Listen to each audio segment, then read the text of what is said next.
Hi friends, എല്ലാവർക്കും പുതിയ ഒരു വീഡിയോ ക്ലാസ്സിലേക്ക് സ്വാഗതം. ഇന്നത്തെ വീഡിയോയിൽ നമ്മൾ നോക്കുന്നത് നാളത്തെ എക്സാമിന് ചോദിക്കാൻ സാധ്യതയുള്ള കുറച്ച് മോഡൽ ക്വസ്റ്റ്യൻസ് ആണ്. അപ്പോൾ ഈ വീഡിയോ നിങ്ങൾക്ക് ഉപകാരപ്പെട്ടു എന്ന് തോന്നുന്നെങ്കിൽ നിങ്ങളുടെ ഫ്രണ്ട്സിന്, എക്സാം എഴുതുന്ന ഫ്രണ്ട്സിനും ഷെയർ ചെയ്ത് കൊടുക്കുക. അതുപോലെ ഡെയിലി 8:30 ക്ലാസ്സുകൾ ലഭിക്കാൻ വേണ്ടി ഈ ചാനൽ സബ്സ്ക്രൈബ് ചെയ്യാത്തവർ അപ്പോൾ തന്നെ സബ്സ്ക്രൈബ് ചെയ്യുക. അപ്പോൾ ഇന്നത്തെ വീഡിയോ ക്ലാസ് നമുക്ക് നോക്കാം. My name is Ramshad. Welcome to my PSC video tutorial.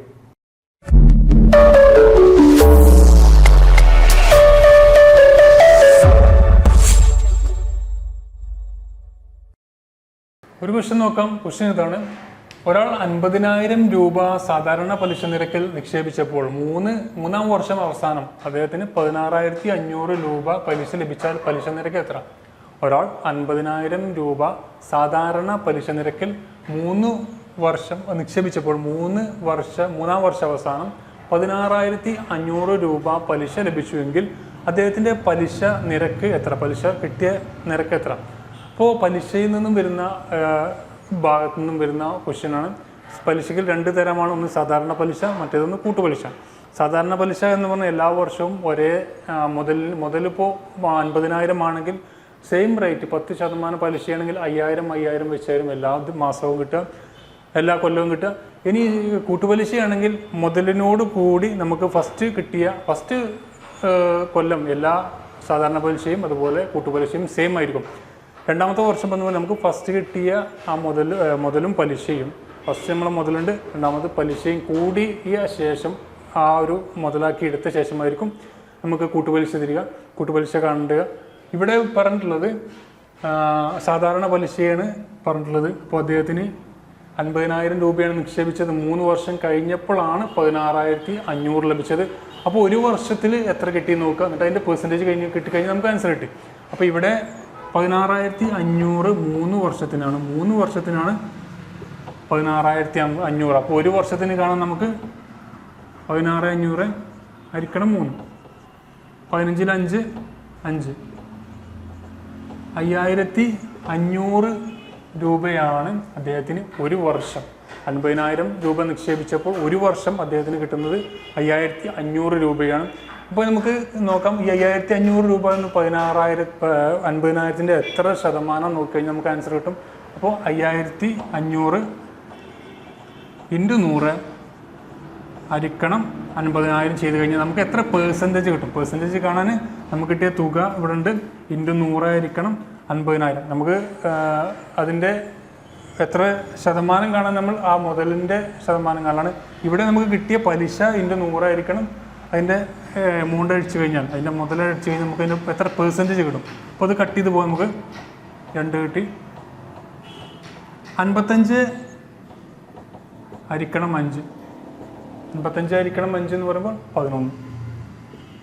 അപ്പോൾ അദ്ദേഹത്തിൻ്റെ പലിശ നിരക്ക് എന്ന് പറഞ്ഞാൽ 11% ആണ്. 11% അദ്ദേഹത്തിന് ഒരു വർഷത്തിൽ കിട്ടുന്ന പലിശ നിരക്ക്. അങ്ങനെ കിട്ടുമ്പോഴാണ് അദ്ദേഹത്തിന് 3 വർഷം കഴിയുമ്പോൾ 16,500 രൂപ പലിശ കിട്ടുന്നത്. അപ്പോൾ ഇവിടുത്തെ ആൻസർ എന്നാൽ 11%. അടുത്ത ക്വസ്റ്റ്യൻ നോക്കാം. അടുത്ത ക്വസ്റ്റ്യൻ ഇതാണ്: 3 കുട്ടികളുടെ ശരാശരി വയസ്സ് 15 ആകുന്നു. ഇവരുടെ വയസ്സുകൾ തമ്മിലുള്ള അനുപാതം 3:5:7 എന്ന അനുപാതത്തിലായാൽ ഏറ്റവും പ്രായം കുറഞ്ഞ കുട്ടിയുടെ വയസ്സ് എത്ര? 3 കുട്ടികളുടെ ശരാശരി വയസ്സ് 15 ആകുന്നു. ഇവരുടെ വയസ്സുകൾ തമ്മിലുള്ള അനുപാതം 3:5:7 എന്ന അനുപാതത്തിലായാൽ ഏറ്റവും പ്രായം കുറഞ്ഞ കുട്ടിയുടെ വയസ്സ്. അപ്പോൾ ഈ ഒരു ഇത്തരത്തിലുള്ള ക്വസ്റ്റ്യൻ കിട്ടിക്കഴിഞ്ഞാൽ ആദ്യം അവരുടെ വയസ്സുകൾ തമ്മിലുള്ള തുക കാണുക. അതിനുശേഷം പറഞ്ഞ രീതിയിലുള്ള അംശബന്ധത്തിൽ നമുക്ക് ഭാഗിച്ചു കഴിഞ്ഞാൽ നമുക്ക് അതിൻ്റെ ആൻസർ കിട്ടുന്നതാണ്. അപ്പോൾ ഇവിടെ അവരുടെ തുക എന്ന് പറഞ്ഞാൽ 3 കുട്ടികളുടെ വയസ്സുകൂടെ ശരാശരിയാണ് 15. അപ്പോൾ അവരുടെ തുക കാണാൻ നമ്മൾ 3 × 15 ചെയ്യുക. അപ്പോൾ നമുക്ക് 45 അവരുടെ വയസ്സുകളുടെ ടോട്ടൽ തുക. 3 കുട്ടികളുടെ വയസ്സുകളുടെ തുക എന്ന് പറഞ്ഞാൽ അവർ കൂട്ടിക്കഴിഞ്ഞാൽ 3 വയസ്സുകളും കൂട്ടിക്കഴിഞ്ഞാൽ നമുക്ക് 45 കിട്ടുന്നത്. ഇനി നമുക്ക് ഈ 45-നെ നമുക്ക് അംശബന്ധത്തിൽ ചോദിക്കാം. അംശബന്ധം ടോട്ടൽ 3:5:7 എന്ന അംശബന്ധത്തിലാണ് ഈ ഒരു അംശബന്ധം വന്നിട്ടുള്ളത്. അപ്പോൾ ടോട്ടൽ അംശബന്ധം എന്ന് പറഞ്ഞാൽ 3, 5, 8, 8, 15 ടോട്ടൽ അംശബന്ധം അവരുടെ വരുന്നത്. ഈ 45-നെ 15 ഭാഗമാക്കിയാൽ അതിൽ ഒരു ഭാഗമാണ് മൊത്തം 3 ഭാഗം. ആ 15 ഭാഗത്തിൽ 3 ഭാഗമാണ് ചെറിയ കുട്ടിയത്. അതിൻ്റെ വലിയ കുട്ടിയത് 7 ഭാഗമാണ്. അപ്പോൾ നമുക്കിവിടെ നോക്കാം എങ്ങനെയാണ് അംശബന്ധം കേൾക്കേണ്ടത്. 45 ആ കുട്ടിയുടെ വയസ്സ്. ഇൻറ്റു 3 ചെറിയ കുട്ടിയുടെ, നമ്മൾ ചോദിച്ചിട്ടുള്ളത് പ്രായം കുറഞ്ഞ കുട്ടിയുടെ വയസ്സാണെന്ന് വെച്ചാൽ 3 ആയിരിക്കണം ടോട്ടൽ അംശബന്ധം 15 ചെയ്ത് കഴിഞ്ഞാൽ നമുക്ക് ആൻസർ കിട്ടും. അപ്പോൾ ഇവിടെ 15 45 3 പ്രാവശ്യം 3 × 3 9.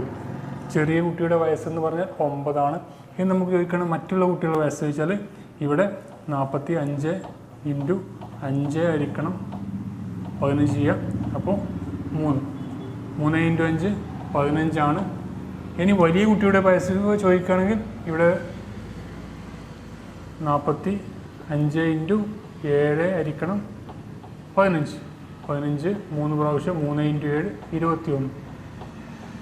അപ്പോൾ കുട്ടികളുടെ വയസ്സെന്ന് പറഞ്ഞാൽ ഇവിടെ 9, അതുപോലെ 15, അതുപോലെ 21.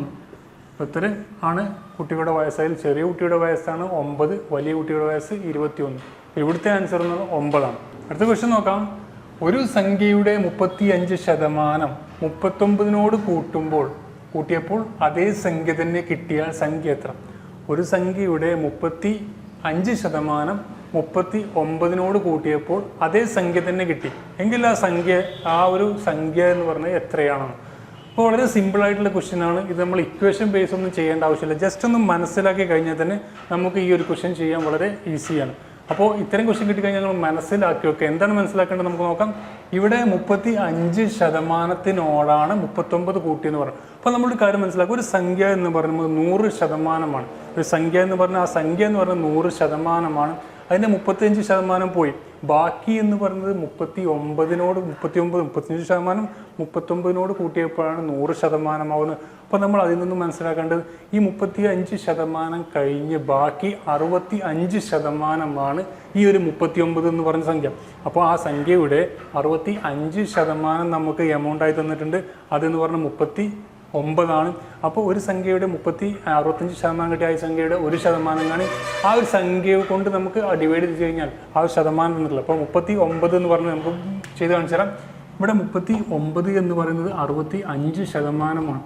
അപ്പോൾ ഇതിൻ്റെ 1% കാണാൻ വേണ്ടി നമ്മൾ ചെയ്യുന്നത് 39 ആയിരിക്കണം 65 ചെയ്ത് കഴിഞ്ഞാൽ നമുക്ക് ആ സംഖ്യയുടെ 1% കിട്ടി. നമ്മോട് ചോദിച്ചുള്ള 1% ആ സംഖ്യ എത്രയാണ്? ആ സംഖ്യ എന്ന് പറഞ്ഞാൽ നമ്മൾ ആദ്യം തന്നെ പറഞ്ഞാൽ 100%. അപ്പോൾ ഇതിൻ്റെ 100 ചെയ്യാം. അപ്പോൾ നമുക്ക് അതിൻ്റെ ആൻസർ കിട്ടി. ഡയറക്റ്റ് അതിൻ്റെ ആൻസറിലേക്ക് വന്ന് അപ്പോൾ 65 39 നമുക്ക് 65 130 13 കൊണ്ട് ഗുണിക്കാം. 13 കൊണ്ട് കട്ട് ചെയ്യാം. 13 കൊണ്ട് കട്ട് ചെയ്യുമ്പോൾ ഇവിടെ 5 പ്രാവശ്യം, ഇവിടെ 3 പ്രാവശ്യം. 3 × 100 300 ഹരിക്കണം 5. 30 6 പ്രാവശ്യം. അപ്പോൾ സംഖ്യ എന്ന് പറയുന്നത് നമുക്ക് കിട്ടി 60 സംഖ്യ. ആ സംഖ്യയുടെ 35%-ഓടാണ് 39 കൂട്ടിയത്. ഇത്തരം ക്വസ്റ്റ്യൻ കിട്ടിക്കഴിഞ്ഞാൽ നിങ്ങൾ മനസ്സിലാക്കി വെക്കുക. മനസ്സിലാക്കി കഴിഞ്ഞാൽ തന്നെ ഇത്തരം ക്വസ്റ്റ്യൻസ് നമുക്ക് ഒന്നും ചെയ്യാതെ തന്നെ നമുക്ക് മനസ്സിൽ ആ ഒരു ആൻസർ പെട്ടെന്ന് വരും. അപ്പോൾ 39 എന്ന് പറയുന്നത് 65%. ഒരു സംഖ്യയുടെ 1% കാണാൻ ആ ഒരു സംഖ്യ തന്നിട്ടുള്ള സംഖ്യയെ ആ ശതമാനം കൊണ്ട് ഡിവൈഡ് ചെയ്യാൻ 1% കിട്ടി. ഇൻറ്റു 100 ചെയ്ത് കഴിഞ്ഞാൽ നമുക്ക് ആ ഒരു 100% കിട്ടി. അപ്പോൾ ഇത്തരം ക്വസ്റ്റ്യൻ കഴിഞ്ഞാൽ ഒരിക്കലും വിട്ടുകളയരുത്. അടുത്ത ക്വസ്റ്റ്യൻ നോക്കാം. 200 മീറ്റർ നീളമുള്ള ട്രെയിൻ ഒരാളെ മറികടക്കാൻ 2 സെക്കൻഡ് എടുത്തു. ഒരു പാലം മറികടക്കാൻ 6 സെക്കൻഡ് എടുക്കുന്നുവെങ്കിൽ പാലത്തിൻ്റെ നീളം എത്ര? 200 മീറ്റർ നീളമുള്ള ട്രെയിൻ ഒരാളെ പ്ലാറ്റ്ഫോമിൽ നിൽക്കുന്ന ഒരാളെ മറികടക്കാൻ 2 സെക്കൻഡ് എടുത്തു എങ്കിൽ ഒരു പാലം മറികടക്കാൻ 6 സെക്കൻഡും എടുത്തു എങ്കിൽ ആ ഒരു പാലത്തിൻ്റെ നീളം എത്ര? അപ്പോൾ ഒരു പ്ലാറ്റ്ഫോമിൽ നിൽക്കുന്ന ആൾ അല്ലെങ്കിൽ ഒരു ടെലിഫോൺ പോസ്റ്റ് എന്നൊക്കെ പറയുന്ന ആ സംഭവങ്ങൾ മറികടക്കാൻ വേണ്ട നീളം എന്ന് പറഞ്ഞാൽ ആ ട്രെയിനിൻ്റെ നീളം മാത്രം കടന്നു പോയാൽ മതി. എങ്കിൽ പാലം കടക്കണമെങ്കിൽ പാലത്തിൻ്റെ നീളം പ്ലസ് ട്രെയിനിൻ്റെ നീളം കൂടിയാൽ മാത്രമേ ആ ഒരു പാലം കടന്നു എന്ന് പറയാൻ പറ്റൂ. അപ്പോൾ ഇവിടുത്തെ എന്ന് പറഞ്ഞാൽ 200 മീറ്റർ സഞ്ചരിക്കാൻ ഇവിടെ വന്നത് 2 സെക്കൻഡാണ്. 2 സെക്കൻഡ് നമുക്ക് സമയം തന്നിട്ടുണ്ട്. ഇനി പറഞ്ഞു ഇവിടെ പാലം പ്ലസ് 200 സഞ്ചരിക്കാൻ വന്നത് 6 സെക്കൻഡ് എടുത്തു എന്ന് പറഞ്ഞിട്ടുണ്ട്. അപ്പോൾ നമുക്കിവിടെ പറയാം 200 മീറ്റർ സഞ്ചരിക്കാൻ 2 സെക്കൻഡ് എടുക്കുമ്പോൾ ഇവിടെ 6 സെക്കൻഡിൽ എത്ര മീറ്റർ സഞ്ചരിക്കും? 600 മീറ്റർ മൊത്തം സഞ്ചരിക്കും. 2 സെക്കൻഡ് ഒരു സെക്കൻഡിൽ 100 മീറ്റർ ആകുമ്പോൾ 6 സെക്കൻഡിൽ 600 മീറ്ററാണ് സഞ്ചരിക്കുക. അപ്പോൾ നമുക്കിവിടെ 600 മൈനസ് ഇവിടെ തീവണ്ടിയുടെ നീളം പറഞ്ഞാൽ 200 മൈനസ് ചെയ്ത് കഴിഞ്ഞാൽ നമുക്ക് 400 മീറ്ററാണ് ആ ഒരു പാലത്തിൻ്റെ നീളം. അപ്പോൾ പാലം മറികടക്കാൻ തീവണ്ടിക്ക് വേണ്ട ദൂരം എന്ന് പറഞ്ഞാൽ ആ തീവണ്ടിയുടെ നീളവും അതുപോലെ പാലത്തിൻ്റെ നീളവും ഉണ്ടെങ്കിൽ മാത്രമേ ആ ഒരു കടന്നു പോയാൽ മാത്രമേ നമുക്ക് ആ പാലം കടന്നു എന്ന് പറയാൻ പറ്റുള്ളൂ. അപ്പോൾ ഇവിടുത്തെ ആൻസർ 400 മീറ്ററാണ്. അപ്പോൾ ഇന്നത്തെ വീഡിയോ ക്ലാസ് നിങ്ങൾക്ക് ഉപകാരപ്പെട്ടു തോന്നുന്നെങ്കിൽ നിങ്ങളുടെ ഫ്രണ്ട്സിന് ഷെയർ ചെയ്ത് കൊടുക്കുക. അതുപോലെ പുതിയ വീഡിയോ അപ്ഡേറ്റുകൾ ലഭിക്കാൻ വേണ്ടി ഈ ചാനൽ സബ്സ്ക്രൈബ് ചെയ്യാത്തവർ ഇപ്പോൾ തന്നെ സബ്സ്ക്രൈബ് ചെയ്യുക. Thank you for watching.